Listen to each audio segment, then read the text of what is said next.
nè cứ dương chạy lượt đằng má bà cứ vía tầm rồi dương thực cả ai độ ban tam rìa wing nâng ABA account á chẳng cầm thì bọc mai dương cứ ai độ lôi ban bật bật đấy bông bồn được hết bà cứ đòi xa từ vì miền page miền A trăm trời trong khang cả độ lối na bông bồn được hết bà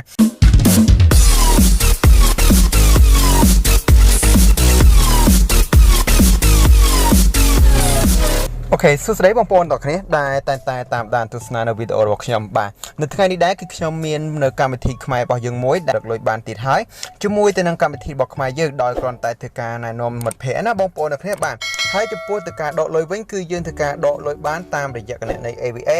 ឬក៏គណនីវិញណាបងប្អូនទាំងគ្នាបាទអូខេចឹងនៅក្នុងវីដេអូនេះគឺខ្ញុំនឹងធ្វើការបង្ហាញពីរបៀបនៅក្នុងការចុះឈ្មោះទៅដល់ពុកម៉ែបងប្អូនតែម្ដងបាទចឹងកុំឲ្យខាតពេលវេលាយូរយើងចូលទៅកាន់ការចុះឈ្មោះតែម្ដងបាទចឹងមុននឹងធ្វើការចុះឈ្មោះបងប្អូនធ្វើសូមធ្វើការចុច Subscribe ម្នាក់មួយទៅបងប្អូនដែលមិនទាន់បានធ្វើការចុច Subscribe នៅ Channel របស់ខ្ញុំបាទណាអូខេចឹងបងប្អូនអាចចូលទៅកាន់ Play Store បានបងប្អូនគាត់តែចូលទៅកាន់ Play Store បងប្អូនវាយពាក្យថាចាយសិនបាទយកពាក្យថាចាយសិនមកដើម្បីចូលទៅធ្វើការ download ណាបងប្អូនទាំងគ្នាបាទយើងចូលទៅកាន់ Play Store មកបាទយើងចូលមកកាន់ Play Store បន្ទាប់មកយើងវាយពាក្យថាចាយសិនណាបាទបាទយើងយកពាក្យថាចាយសិនបាទដក clear មក SEN បាទបន្ទាប់មកយើងចុចលើប៊ូតុង search ឬក៏ enter តែម្ដងបាទអញ្ចឹងបងប្អូនឃើញហើយគឺ app នេះនៅលើគេតែម្ដងបាទអញ្ចឹងបន្ទាប់មកបងប្អូនធ្វើការ download មកបងប្អូនទាំងគ្នាបាទបងប្អូនអាចធ្វើការ download បាទ download ហើយបងប្អូនអាចចុចលើពាក្យថា open តែម្ដងណាបងប្អូនទាំងគ្នាបាទនេះដោយសារតែខ្ញុំ download មិញឥឡូវគេឲ្យ update ទៀតទេបាទអញ្ចឹងខ្ញុំមិនធ្វើការ update ទេនាំយូរអញ្ចឹងយើងចូលមកកាន់ app ហ្នឹងតែម្ដងណាបាទចឹងនៅពេលដែលបងប្អូនចូលមកកាន់ app ហ្នឹងគឺវាចេញជាទម្រង់បែបនេះណាបងប្អូនទាំងគ្នាបាទគឺវាចេញជាទម្រង់បែបនេះគឺជាពាក្យថាចាយសិនចឹងបងប្អូនមិនទាន់មាននៅគណនីនៅគណនី app ចាយសិននោះទេបាទចឹងបងប្អូនអាចយកពាក្យថាដាក់ពាក្យស្នើសុំកម្ចីឬក៏ចូលមកកាន់កន្លែងពាក្យថា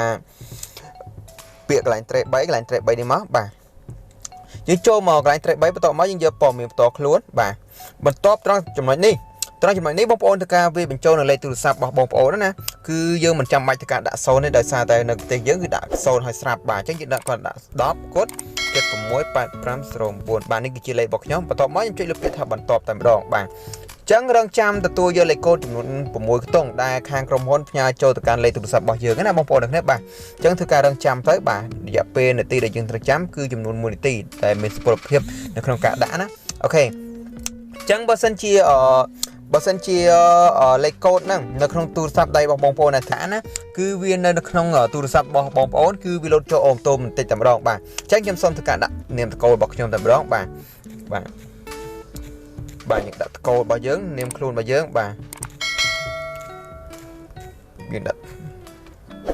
បាទបន្ទាប់មកទៀតយើងចុចលើពាក្យថាបន្ទាប់ណាបងប្អូនទាំងគ្នាបាទយើងចុចលើពាក្យថាបន្ទាប់តែម្ដងបាទហិចចំពោះការធ្វើការណែនាំបាទមកដល់ត្រង់ចំណុចនេះទៀតបាទត្រង់ចំណុចនេះគឺវាធ្វើការតម្រូវឲ្យយើងធ្វើការដាក់នៅលេខកូដចំនួន4ខ្ទង់គឺជាលេខកូដសុវត្ថិភាពណាបងប្អូនទាំងគ្នាបាទអញ្ចឹងយើងធ្វើការដាក់លេខកូដចំនួន6ខ្ទង់សិនបងប្អូនទាំងគ្នាបាទsorry គឺលេខកូដចំនួន4ខ្ទង់ណាអញ្ចឹងខ្ញុំនឹងធ្វើការដាក់លេខកូដ4ខ្ទង់តែម្ដងបាទគឺខ្ញុំសូមធ្វើការបិទបាំងបន្តិចសិនបងប្អូនទាំងគ្នាបាទអូខេអញ្ចឹងខ្ញុំបានធ្វើការដាក់នៅលេខកូដចំនួន4ខ្ទង់រួចរាល់ហើយបងប្អូនទាំងគ្នាបាទអញ្ចឹងយើងមកដល់ពាក្យកន្លែងនេះកន្លែងពាក្យថាអញ្ជើញណាបងប្អូនមើលពាក្យថាអញ្ជើញបាទយើងយកមើលពាក្យថាអញ្ជើញបាទអញ្ចឹងនៅក្នុងនេះគឺយើងអត់មានទឹកប្រាក់ចំនួនអត់មានទឹកប្រាក់ទេហើយការសេចក្តីតាមនយោបាយដែលគេយោបល់នៃការអញ្ជើញណាគឺយើងណែនាំម្នាក់គឺយើងទទួលបាន50សេនណាតែនៅក្នុងនេះគឺគេដាក់ឲ្យយើងត្រឹមតែ5ទេ 0.5 សេនអញ្ចឹងកន្លែងលេខកូដសុំគេដាក់បញ្ចូលលេខកូដអ្នកអញ្ជើញបាទអញ្ចឹងបងប្អូនធ្វើការដាក់នៅលេខកូដនេះមកបាទបងប្អូនគ្នាបាទបងប្អូនដាក់លេខកូដនេះមកបាទគឺលេខ2បាទលេខ2អក្សរ K អក្សរ L អក្សរ G F A បាទបន្ទាប់មកបងប្អូនយកពាក្យថាដាក់ស្នើអូខេអញ្ចឹងនៅកន្លែងពាក្យលេខកូដមិញណាបងប្អូនទាំងគ្នាអធិស្ឋានមិនដោយសារដាក់ខុសណាគឺ K លេខ2 K L G F A ណាបន្ទាប់ពីបងប្អូនធ្វើការចុចហើយបងប្អូននឹងឃើញពាក្យថាដាក់ស្នើអញ្ចឹងដាក់ស្នើនៅពេលបងប្អូនចុចលើពាក្យដាក់ស្នើមកគឺនឹងចេញជាឈ្មោះបែបនេះគឺចេញឈ្មោះធីរដ្ឋាណាបងប្អូនគ្នាបាទអញ្ចឹងបងប្អូនអាចធ្វើការណែនាំទៅកាន់មិត្តភ័ក្តិរបស់បងប្អូនបានដែរដោយគ្រាន់តែបងប្អូនយកលេខកូដណែនាំរបស់បងប្អូនត្រង់ចំណុចនេះ បាទលេខកូដណែនាំរបស់បងប្អូនត្រង់ចំណុចនេះយកទៅធ្វើការ share បន្តដើម្បីធ្វើការណែនាំទៅកាន់មិត្តភ័ក្តិរបស់បងប្អូនណាឲ្យគាត់ធ្វើការលេងជាមួយទៅនឹង app មួយហ្នឹងអូខេអញ្ចឹងការដកលុយនេះគឺការដកលុយបានគឺការដកលុយយើងគឺការដកលុយបានតាមរយៈវិញណាបងប្អូនគ្នាបាទអញ្ចឹងយើងមកមើលការដកប្រាក់វិញបាទយើងមើលការដកប្រាក់គឺយើងនេះគឺថាដែរដកកម្រៃជើងសារបាទអញ្ចឹងបងយើងបងលោកអ្នកគឺយើងចុចលើទាំងហ្នឹងមកបាទគឺវាតម្រូវឲ្យយើងធ្វើការអាចដកបានតាមរយៈវិញនិង ABA account ណាអញ្ចឹងកម្មវិធីរបស់ខ្មែរយើងគឺអាចដកលុយបានពិតៗហើយបងប្អូនគ្នាបាទគឺដោយសារតែវាមាន page មានអីត្រឹមត្រូវក្នុងការដកលុយណាបងប្អូនគ្នាបាទហើយចំពោះកម្មវិធីនេះគឺលេងគឺយើងដូចថាកម្មវិធីចាយសិនដូចជាកម្មវិធីការកម្ចីណាបងប្អូនគ្នាបាទគឺកម្ចីប្រាក់តាមរយៈ online ណាអូខេចឹងបើសិនជាបងប្អូនឆ្ងល់ត្រង់ចំណុចណាទៀតបងប្អូនអាចធ្វើការ comment សួរមកកាន់របស់រូបខ្ញុំបានហើយធ្វើការ